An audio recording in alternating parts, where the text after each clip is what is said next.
Hello, BookTube. I've got a tiny bit of mail for you to end out the week. Just a couple of packages. Won't take us long at all to do. On a lovely but changeable day.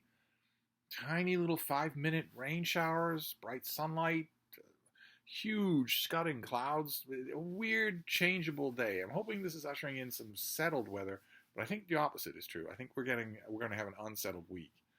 And it'd been a lovely day for dog walks. There was one odd little moment. On one of our walks today where a young man had his dog on a leash just standing there, and I think he was getting off on his dog frightening people. I can't stand that there are dog owners like that out in the world. And I can't stand also that unfairly, the dogs that are usually tortured into that role are pit bulls, who are unbelievably cuddly and lovable.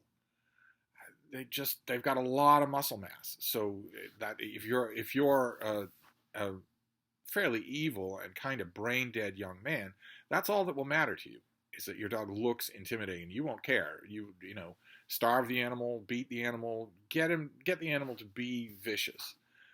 And Frida and I almost have no contact with any part of that world. Everything around here in all directions, just loving dog parents. But we were walking up on one of those dogs today. I could tell right away what was going on. I could tell right away what the young man with the dog wanted, what he was expecting, what he got off on. And I wanted to just take him aside and say, yeah, I know you're really dumb and really evil, but I'm sure you've heard the phrase, it's not the size of the dog in the fight. It's the size of the fight in the dog. The reason why your big, muscular pit bull is having that kind of reaction, that kind of body language to my tiny little schnauzer, is because she's killed almost 40 living things and has every dog in this neighborhood in terror of her. She has gone 8 years with nothing but dogs bending the knee to her. Cats don't like her, but cats don't like anybody. But trust me, you can't see that interaction between the two of them, but they can see it clear as day. It's there in their native language. That's why your dog isn't acting the stereotype of the savage pit bull, because he's not sure he can handle her. Regardless of size, they don't look at size. And also another thing that might be explaining your dog's weird body language, if you had two brain cells to rub together long enough to see that body language, is me. Because your dog doesn't have to mainly concern himself with my little dog. He has to concern himself with me. And nothing on earth, no power or compulsion, not a year of starvation, could make him do towards me what you want him to do. But the fact that you've tortured him to get to this point in his life means he probably doesn't have much affection for you. It probably wouldn't take more than a suggestion from me. Anyway, it's still bothering me because, and not really. I know I should be bothered because I'm thinking about all the little old ladies and the school children that are being frightened by this dog every day. But really, my heart goes out to the dog himself, who's not having the kind of life that he deserves, that all dogs deserve. I can't do anything about it. I couldn't even make an issue out of it at the time because this is the type of owner who would simply kill a dog who displeased him, or who, as he would think of it, shamed him in public, anything dumb like that. Instead, I just have to know in some way, way back part of my brain that this dog is just going to live a miserable life. And, that automatically opens the door to me thinking about all the millions of other dogs who live miserable lives, not just for that reason, but for all other kinds of human neglect. I shouldn't think that way. The immediate neighborhood is full of people who would rush into traffic for a dog. And I know that. I love talking with them and chatting with them. I love watching their confusion when I smooch with their own dogs. So I should concentrate on that instead. And all of you, of course, who are heartfelt, conscientious pet owners, even if the pet is one of those aforementioned cats. No accounting for taste. But since we've already got to the point where we're saying no accounting for taste, let's see a demonstration of that and look at these books, shall we? We've got two packages here. One is, there's no box this time around. One is weirdly packaged. It's almost unopenable, which can be done by publishers, but it's oh, there's the bean. You let that dog have an earful, didn't you? She let him have an earful, and he didn't like it. He didn't like what he heard. It wouldn't necessarily have needed to be there. Of course, if it had come to a fight, uh, then Frida would have lost. She would have lost immediately. If it came to a fight, she would lose immediately because she's a 10-pound ball of lint. But it would stand a really good chance of not coming to a fight because, as far as that dog is concerned, all of her 49 kills have been other dogs. There's no way it's in her posture, it's in her body language, it's in the fact that she not only doesn't condescend to give challenge to another dog, but that she clearly doesn't even think about doing that. There are only two kinds of dogs that don't even think about about giving or accepting challenge when they meet another dog. Either a totally adorable, brain-piffed lab or labradoodle or something like that. We know a few of those dogs. They don't ever think in any terms other than big, floofy, bouncing around.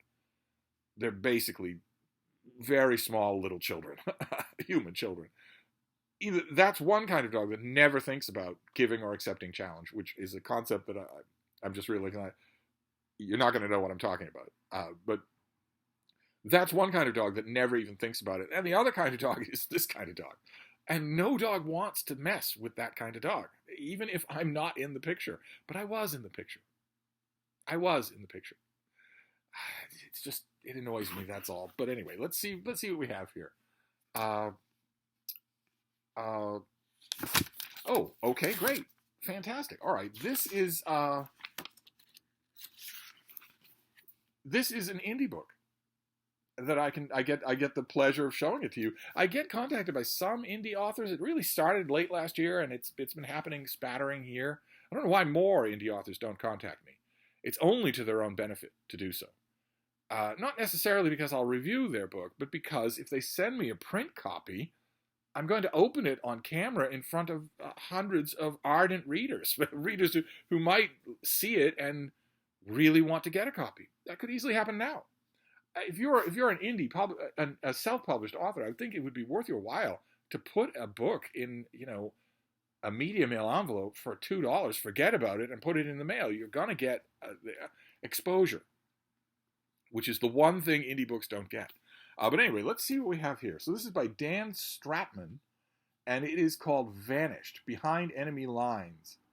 And it bills itself as a Captain Cindy Stafford novel. So there, block the bean. there is the book, Vanished Behind Enemy Lines. I'm assuming that's just one title. So what have we got here? When the devil smiles at you, guard your soul. You're telling me this now, after 8 marriages to Deb. You couldn't have told that to me before. Captain Cindy Stafford, a strikingly beautiful yet lethal fighter pilot, commands the world's most advanced stealth fighter. I'm assuming that's it on the cover. She's now at the summit of the elite and cutthroat Air Force pilot pyramid. In this high-octane thriller, Cindy discovers a sobering truth. Not all enemies are half a world away. The most dangerous adversaries are lurking right in her own backyard. Stratman's third installment of his #1 best-selling series kicks off in afterburners and thrusts you deep inside the top-secret world of 5th-generation stealth fighters. Hold on for a gut-wrenching thrill ride that will leave you breathless. Okay. Fantastic. All right. Well, I'm a little bit hesitant because of that mention of third installment. I'm just going to hope that the author, Dan Stratman, brings me up to speed. I mean, as I say all the time on this channel, that is the author's job. I shouldn't be obliged to say, oh, this is the third book, I better get the first 2. No. This one should make me want to get the first 2, but it'll only do that if I understand it on its own terms. So we will see. So who is the author? Oh my, look at that. How's that for a cool author photo? It's him in his pilot's uniform in the cockpit. Fantastic. He's a #1 best-selling author and retired major airline captain with over 42 years of experience in the aviation industry. The stories he could tell. Oh my. All the mergers, all the airlines going out of business, all the changes, the stories he could tell. Before flying for the airlines, he was a decorated Air Force pilot. Good Lord. In addition, Captain Stratman is a highly sought-after aviation consultant and a popular aviation spokesperson with the media. He is also a world traveler, having been to 43 countries so far. That's a pretty good total. It's less than half mine, but it's a pretty good total. Wow, fantastic. Okay, well, he'd be fun to talk to, wouldn't he? Even if we don't talk about his series, he'd still be fun to talk to. I wonder if he'd be willing to do an interview. It's the one thing I haven't done. I'm paying more attention to indie titles, especially now that I get lots and lots of indie ebooks every day. I read a lot of them. But the one thing I haven't done is help more with that outreach that I mentioned. Because if you're an indie publisher, that's the one thing you don't get. Your book is not going to be distributed in bookstores. Probably not going to be picked up by libraries. Unless it becomes some sort of a phenom, that's not going to happen.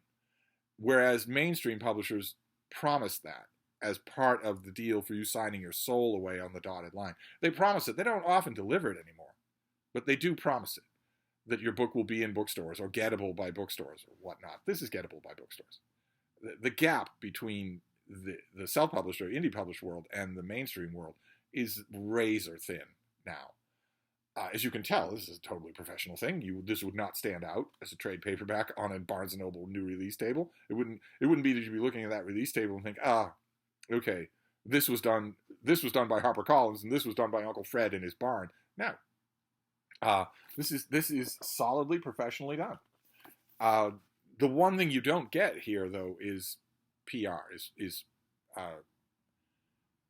outreach. And I could do that on this channel. And the interviews are fun anyway to do. You've all said that. You've all said that you enjoy them.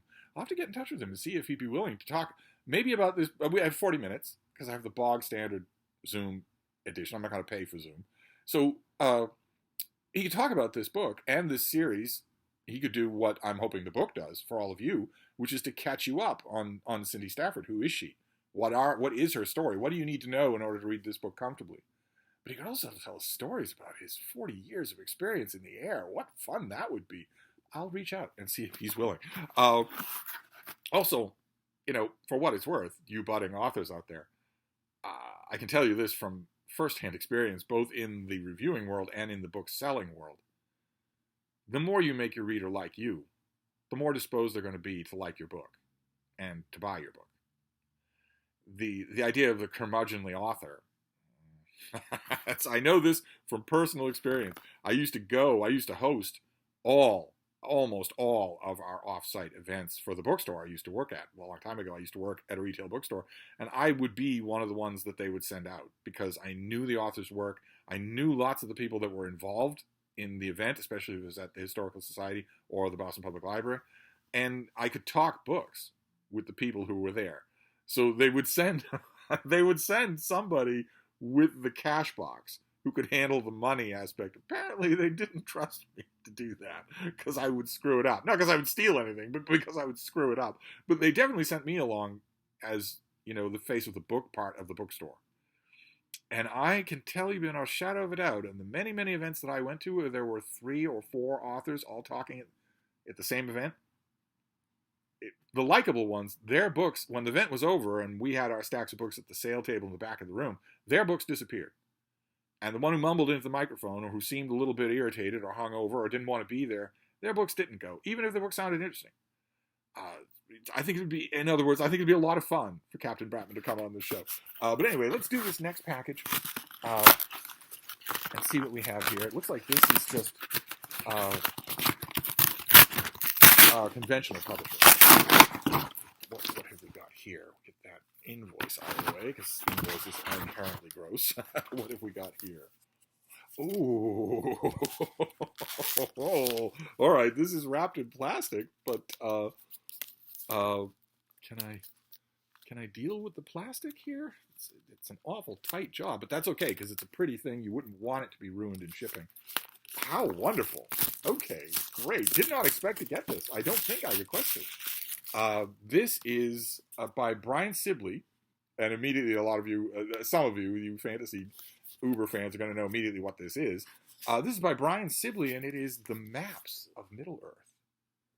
Look at that. We're inside Bilbo Baggins' home, and there's the whole world waiting outside that door. All the world of adventure. And this includes, the illustrator here is John Howe, and the book includes 4 full-color fold-out maps And the color is spelled the UK way. So what? Oh my God! The fold-out maps are not attached to the spine of the book. They're actually separate things in the book. How incredible! How amazing! What is this? Which map is this?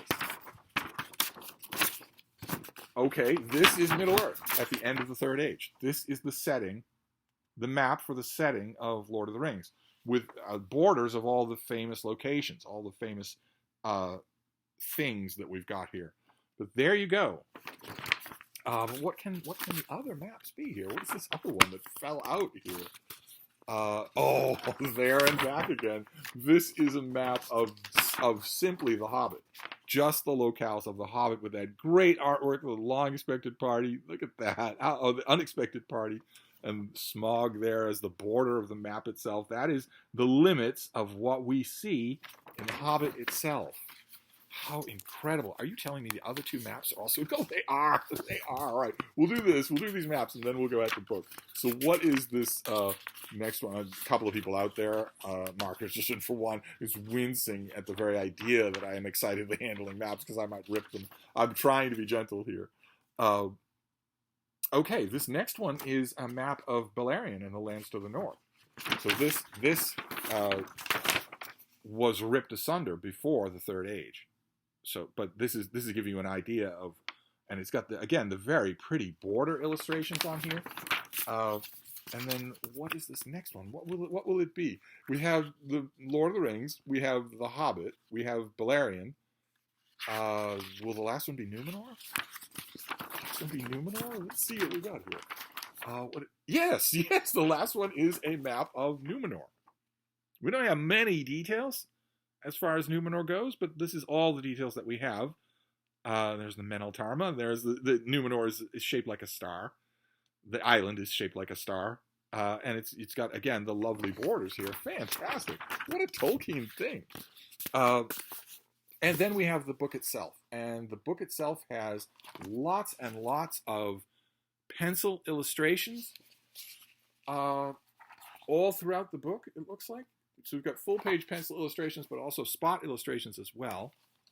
Oh, there's lots of artwork in here.